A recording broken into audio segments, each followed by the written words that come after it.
Hello বন্ধুরা, আজ আমি খেসার ডালের পরোটা করব।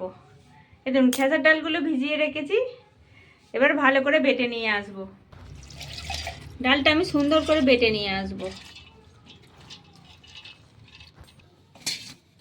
এই দেখুন, এই 5টা কাঁচা লঙ্কা দিয়ে নিচ্ছি, আর এই আদাটা ছোট ছোট করে কুচিয়ে ওর সঙ্গে বেটে নেবো একসঙ্গে।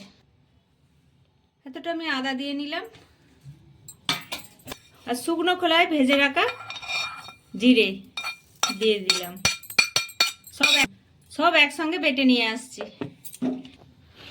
আমি এতে 500 গ্রাম ময়দা নিয়েছি। এবার এই ডালটা এইটি দিয়ে দিচ্ছি। এতে পরিমাণ মতো নুন দিয়ে নিলাম।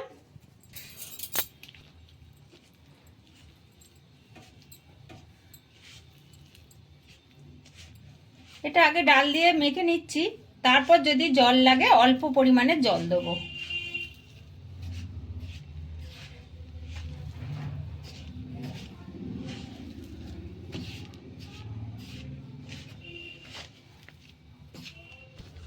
এই দেখুন ডাল দিয়ে এতটা মাখা হয়েছে, এবার একটু সামান্য পরিমাণ জল দেবো, দিলেই মাখা রেডি হয়ে যাবে।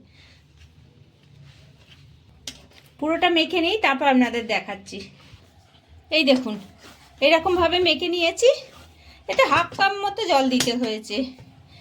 এবার এতে একটু তেল মাখিয়ে 10 মিনিট রেস্টে রেখে দেবো।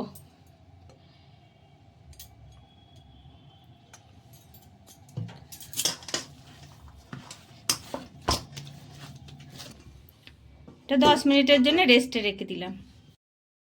এই 10 মিনিট হয়ে গেছে। এবার আমি এটা খুলে একটুখানি ঠেসে নিয়ে তারপর পরোটা ভাজবো।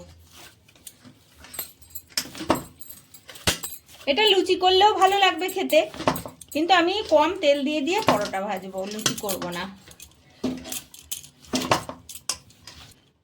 এই দেখুন এইরকম হয়েছে। এবার আমি নেচি কেটে নিচ্ছি। এই দেখুন আমার নেচিগুলো এই সাইজের রেখেছি। এবার আমি সামান্য সামান্য তেল দিয়ে বেলে নেবো, নিয়ে ভাজবো। এটা সামান্য তেল মাখিয়ে নিয়েছি। এবার আমি এটা বেলে নিচ্ছি। এটা আমি গোল করেই বেলবো,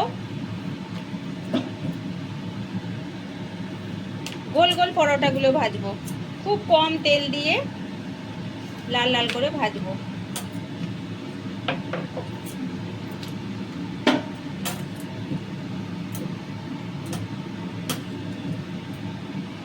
আমার গরম হয়ে গেছে, এবার আমি দিয়ে নিচ্ছি একটা।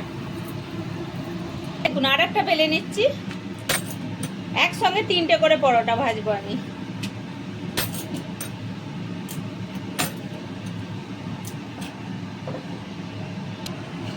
এটা এবার আমি উল্টে দিচ্ছি। এর উপরে আর একটা পরোটা দিয়ে দিচ্ছি আমি।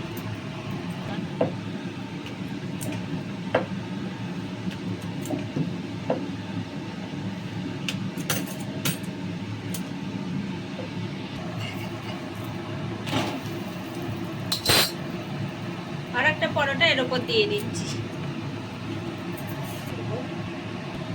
এই দেখুন অল্প করে তেল দিচ্ছি, দিয়ে এরকম মাখিয়ে নিয়ে ভাজবো। এবার আমি অল্প অল্প তেল দিয়ে,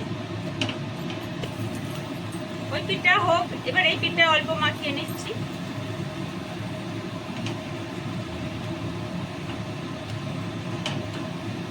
এই দেখুন এরকম লাল লাল করে ভেজে নিচ্ছি, দেখছেন? আমি এতে বেশি তেলও দিইনি, কিচ্ছু নয়। আমি সব কটা ভেজে নিই, তারপর আপনাদের দেখাচ্ছি। এই 3টে আমি তুলে নিলাম। এবার আমি সবগুলো ভাজি, তারপর আপনাদের দেখাচ্ছি। সব পরোটাগুলো আমার ভাজা হয়ে গেছে। এই দেখুন এরকম লাল লাল করে ভেজে নিয়েছি। কত নরম হয়েছে দেখছেন পরোটাগুলো। আর এর সঙ্গে আছে সাদা সাদা আলু চচ্চড়ি। এই দেখুন সাদা সাদা মটরশুঁটি আলুর চচ্চড়ি। যদি এরকম পরোটা আপনাদের দেখতে ভালো লাগে, তাহলে একটা লাইক করবেন, শেয়ার করবেন, কমেন্ট করবেন, আর সবাই মিলে সাবস্ক্রাইব করবেন।